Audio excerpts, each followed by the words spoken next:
berkenaan dengan isu Rosdi Hassan. Ya, saya kena bawa isu ni sebab ada yang kata saya cabut lari. Saya ceritakan sikit kronologi dia dan kenapa bagi saya isu Rosdi ini penting. Ya. Rosdi Hassan ini dia telah berterus terang akan mengajar kitab Kashful Asrar, okey, yang ditulis oleh seorang daripada Minangkabau. Dan kitab ini telah pun difatwakan oleh Jabatan Fatwa Jabatan Mufti Johor zaman Mufti Habib Alwi bin Tahir Al-Haddad sebagai satu kitab yang mengandungi akidah Hindu. Okey. Ini bukan isu dalamnya terkandung kandungan isi hakikat-hakikat tinggi yang orang awam tak faham. Siapa yang bercakap begitu, kamu telah menuduh Habib Alwi bin Tahir Al-Haddad sebagai awam yang tak faham tasawuf, yang tak faham ilmu hakikat. Dia baca dah kitab tu. Ad-Durrun Nafis pun dia baca juga. Dia juga baca kitab-kitab Hindu dan dia kata sama. Dia masukkan sekali kitab Fususul Hikam dan Futuhat Makkiyah. Okay, ini Habib daripada Yaman ya. Bukan ustaz biasa-biasa macam saya atau sesiapa. So kalau awak nak menolak kenyataan ini, awak kena menolaknya dengan keilmuan yang lebih tinggi ataupun paling tidak sama. Paling tidak sama. Dan karakter ini, si Rosdi Hassan ni juga, saya di-tag bahawa dia ada mengajar kitab Hakikat Insan yang ditulis oleh Ahmad Laksmana. Ini juga kitab yang telah diharamkan. Kalau siapa ingat, dulu kita pernah bongkar antara isi kitab Ahmad Laksmana ini yang juga terkandung di dalamnya Bismillahirrahmanirrahim. Ingat? Bismillah yang mana si lepat yang dah nak pergi Germany dah. Semalam tadi dia buat video farewell. Okay, dia nak berangkat ke Germany. Tapi sebelum farewell tu, maki hamun mesti ada juga. Kan? Maki hamun kepada Mufti Perlis, maki hamun kepada saya, Dr. Kamilin, Dr. Rozaimi, ditinggalkanlah apa kita kata makian-makian terakhir lah kita harap sebelum dia berangkat ke Germany. Jangan balik Lepat. Lepat juga memulakan buku, antara buku terakhir dia dengan Bismillah. Bismillahirrahmanirrahim. Dan saya telah buktikan bahawa isu ini ada kaitan dengan kelucahan sebenarnya. Kelucahan dengan nama-nama Allah Subhanahu Wa Taala. Siapa tak percaya boleh buka kitab Hakikat Insan. Jadi si Rosdi Hassan ini juga mengajar kitab Hakikat Insan. Saya dah dapat di-tag walaupun dia tak akui. Saya dengar kuliah-kuliah dia ada yang diambil secara langsung. Sebab saya baca dah Hakikat Insan ni, saya dengar ini sama cerita dia. Dan dia menakrifkan, dia mentafsirkan ayat innallaha ya'murukum an tu'addul amanati ila ahliha. Dia menterjemahkan sebagai Allah telah memerintahkan kamu untuk memulangkan amanah kepada ahlinya. Dia guna ayat ni untuk mengatakan bahawa hakikat solat itu adalah kita pulangkan diri kita kepada Allah. Okay? Kita memulangkan kepada Allah Subhanahu Wa Taala. Jadi siapa yang terjemah ayat tu macam tu? Kan? Menunaikan amanah, biasanya terjemahan yang digunakan oleh para ulama kita. Menunaikan amanah awak, bukan pulangkan sesuatu yang bukan milik awak. Okay? Kalau pulangkan tu ada perkataan lain. Dan dia juga tulis satu posting berkenaan dengan anfas, tanapas, anpas, nupus, kan? Kesalahan transliterasi pun dia copy juga daripada Hakikat Insan. Okey? Itu pun dia copy juga daripada kitab Hakikat Insan. Dan Hakikat Insan ni memang teruk. Memang kitab yang teruk. Okey? Alhamdulillah Profesor Abdul Fattah Harun telah menulis sebuah buku kritikan kepada kitab Hakikat Insan. Boleh cari di Dewan Bahasa dan Pustaka. Okey.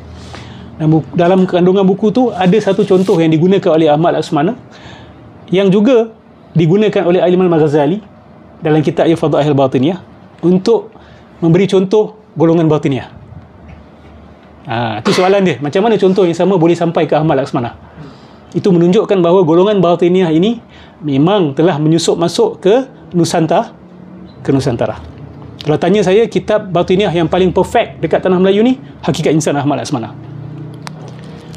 Dan si Rosdi Hassan ni menggunakan kitab tersebut.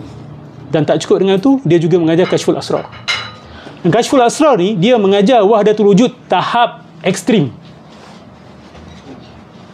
Dalam kitab Kasyful Asrar ni ada perumpamaan yang diberikan tentang hubungan kita dengan Allah. Allah ini bagaikan kapas. Nur Muhammad itu bagaikan benang. Okey. Lepas tu makhluk itu bagaikan corak dan kain. Kalau tak silap saya begitulah. So segala kewujudan ini dia ada basic building blocks. And the basic building blocks is Allah. Allah tu bagaikan kapas, Nur Muhammad itu bagaikan benang. Lepas tu kita ni semua, alam ni semua adalah bagaikan corak yang terbentuk daripada benang itu. Dia orang deep juga tau, jangan main-main. Ini kalau saya sampai kat kedai kopi, banyak yang wah, deep ni kan.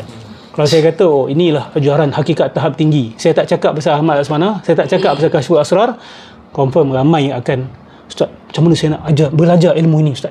Izinkan saya bertalaki dengan Ustaz, kan? Padahal benda ni adalah wahdatul wujud. Benda ni adalah wahdatul wujud tahap ekstrim. Allah sebagai batu-bata asas kewujudan ini. So betul lah bila mereka kata semuanya Allah. Faham tak? Dia panggil sebagai hayula. Kalau dalam bahasa falsafah, hayula. Ataupun dalam Inggeris dia panggil Hayal. Hayal ni sebagai the basic building blocks of everything. Electron is even smaller than that. Have you heard of string theory? Yes. Yeah. Lebih kurang lah. Lebih kurang macam tu. Same theory. Atau bagi saya dia lebih kepada virtual particle. Yep.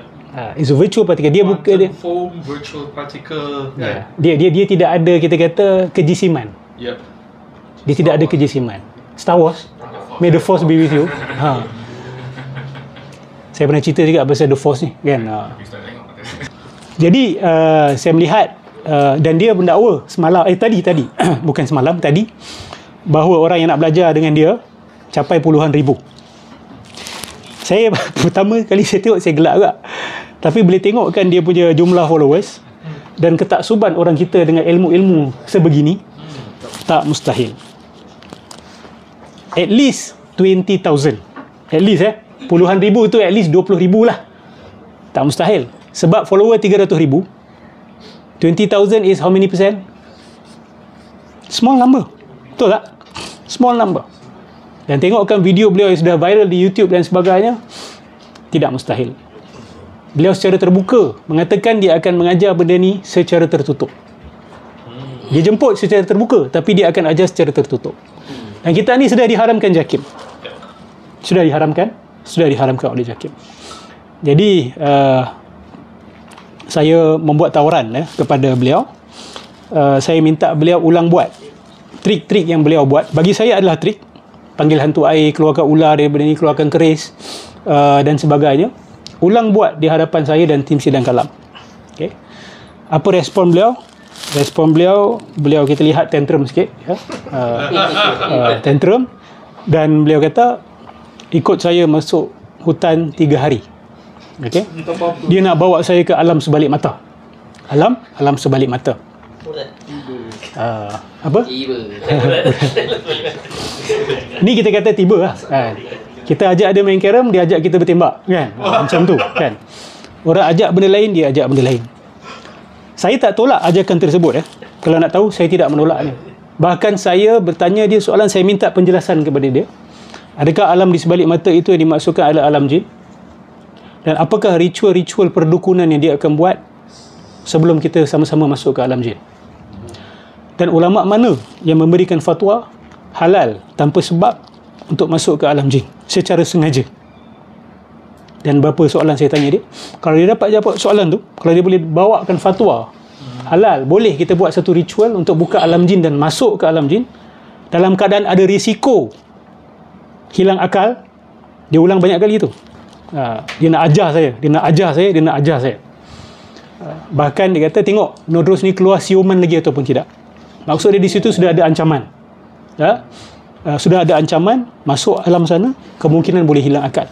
So saya nak tanya fatwa, adakah di sana dalam dunia ini ulama yang mengeluarkan fatwa diizinkan buat ritual-ritual tertentu untuk masuk ke alam jin?